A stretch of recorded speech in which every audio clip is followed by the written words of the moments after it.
Okay. So in this session, what we are going to see how to apply a patch in the DB home of DB system. In my last session, I explained how to apply a patch in the grid home of DB system. So in case if you have not gone through that video, I strongly recommend all of you to go through that video so that you can understand the basics of DB system, DB CLI, and different homes in the DB system. Why should we have grid home and in the DB system, etc. So it is better to go through that video. So here straight away I'm going to start with my DB home patching. Okay. Okay, so here first same DBCLI command, of course as a root user I'm executing. So since I already applied the grid patch, it is up to date. So directly I can go ahead with my database patching, right? So I'm going to apply the available 2004, that is April 20 patch I'm going to apply at the DB home. Okay. So as usual in your legacy environment, what you used to do, we used to take the the current patches which exist in the binary level. So opatch ls patches, just for my record I am taking it. Then this is my Oracle home, I'm going to apply. Then any activity in your production, or either it is a production or non-prod, it is better to have a good backup, so that in case if something happens, you can restore it. You can go back to your original state. There may be a situation you cannot say 100% you will succeed in this activity. Any activity, some surprise, unexpected surprise may be waiting for you. So you should be in a position to go back to your original state. So here we have to take the backup both at the binary level and at the database level. So this is the binary level, this is a block storage. So what I'm doing, I'm taking the tar backup of this DB home 1, right? So basically I'm taking the tar backup of DB home. Okay. Then tar backup of DB home I'm taking. Then what we have to do, we have to at the database level, every production environment, I'm pretty sure that you have Armen configured, right? Might be you are running level 0 at your weekend and level 1 maybe every day. It all depends on, but definitely you have a Armen.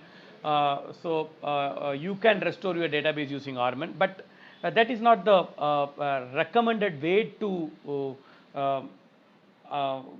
using Armen in all the situation, because for this kind of activity we can there may be some situation you have to restore only using Armen, because you cannot use flashback all the time. There are some restrictions, but if there is a possibility to use the flashback, definitely you have to give the preference to flashback, because just you can restore in a matter of minute, right, at the database. So I have created the restore point, and just to make sure that it is always better to verify your backup is more important than your activity. So if something goes wrong, you have to restore using your backup. So my tar backup is ready, my GRP is ready, right? So now I am going to start my activity, but still we are in the planning time. My activity not yet started. So DBCLI, there is one command called list databases. So what I'm getting the DB home ID, database ID, what is the DB name, DB type, single or rack, and all those stuffs, and what is the current DB version and everything, right? So whether it is CDB, of course, DB system, it should be CDB. So that is the output I got. Then there is one more output called list DB home. So just you just make note of these two commands, because you may need to refer in case if you are going for restore. Okay, so what is your home location and all those stuffs, right? So this is I got just execute this. Still you are in the planning time, and of course whether it is a legacy environment or cloud environment, it is always better to take the your DB registry detail, right? Your DBA registry. Okay, all are valid, and I think I forgot to put the query. Okay, so this is basically just a DBA registry output. Okay, so then any activity before you start, you have to take the backup. You have to take the backup of the sorry, you have to take the status of invalids, right? So how many invalids are there, so that your activity may increase some invalids. So you should know, if you are getting more invalids, you have to compile. In case if you cannot compile, some errors if you are getting into, you have to involve the support in non-prod, so that you have the same solution, you can push it to the production, right? So I have take the invalids in CDB, as well as I connected to PDB, and these are all the invalids in my PDB, OLAP sys invalids. Okay, just for my reference I have taken. Okay, and since I have already updated grid already upgraded, I can run pre-check. So DBCLI update DB home, and this is the DB home ID. I'm giving the DB home ID, what I got it from here, and hyphen V, that means version. I'm going for April 2020. If you don't give this one, it will apply the latest one which is available, which is July. So hyphen pre-check, right? So same thing in the earlier session, what we have seen, same thing we are doing it here. So pre-check we are executing, so it is done. So I can see the status using dbcli describe job command, right? So this all success. Okay, so pre-check completed. So in the last session also we have seen we have to okay, we have to monitor the log in OPT Oracle DCS log DCS agent log. Okay, so this is a log you can monitor, if it fails for some conflicts or something. At the same time, of course, in the last session also I told you, whether you are calling DBCLI, DBACLI, whatever it is, in the background it is going to call only OPatch auto. So you can verify the OPatch logs also in your Oracle home location CFG tools log, so you can verify that. And so this is a following patches were successfully analyzed. So basically this is a patch it is going to apply. Okay, so that is done. So now I'm coming to the actual activity, right? So DBCLI update DB home, and this is a DB home, and here I'm not giving pre-check. So you may get into the issue. It is not, it is always not. I got into a couple of failures, but I have not recorded everything here. So finally you will, once you, but any point of time you can fix the failure and you can restart it, right? So it will start from the place where it failed. Okay, so that you will not lose any time. It will not start from the scratch, right? So so it completed, and OPatch auto also showing me like the following patches were successfully applied. In case if it fails, permission issue or something, you have to fix it and you have to restart it again. Okay, so once it is done, I'm checking, right? So okay, so what are the patches it applied, I'm checking, correct? So okay, and one more thing I want to tell you. See, your DBCLI will not include the patch for OJVM.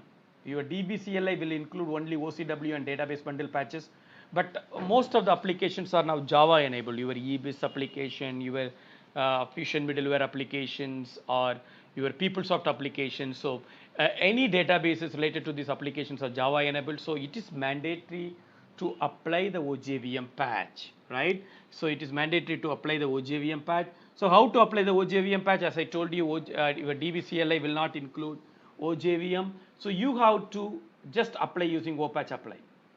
Okay, so Echo Oracle Home, just in a legacy, how you will apply. So same like that I have applied using OPatch apply, no difference at all.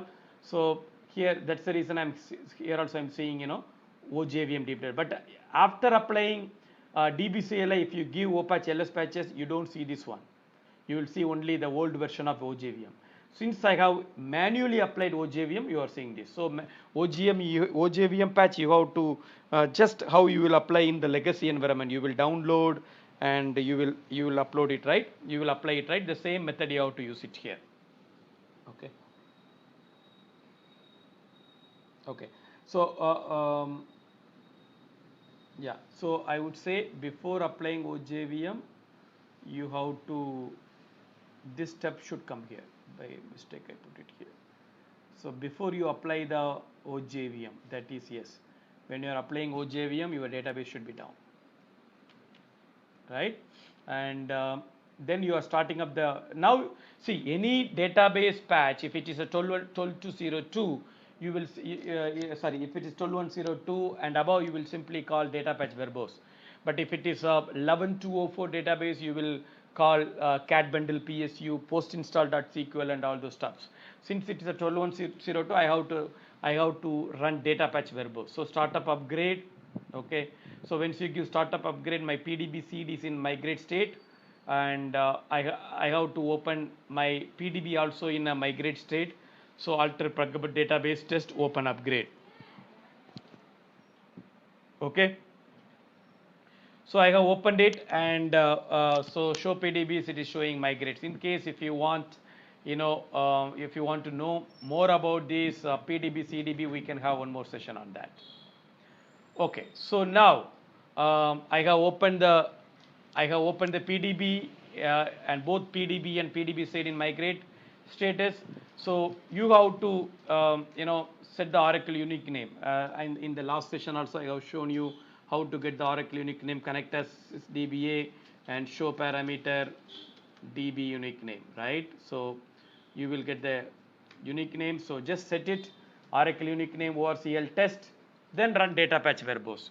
So database verbose, where it will be cd oracle home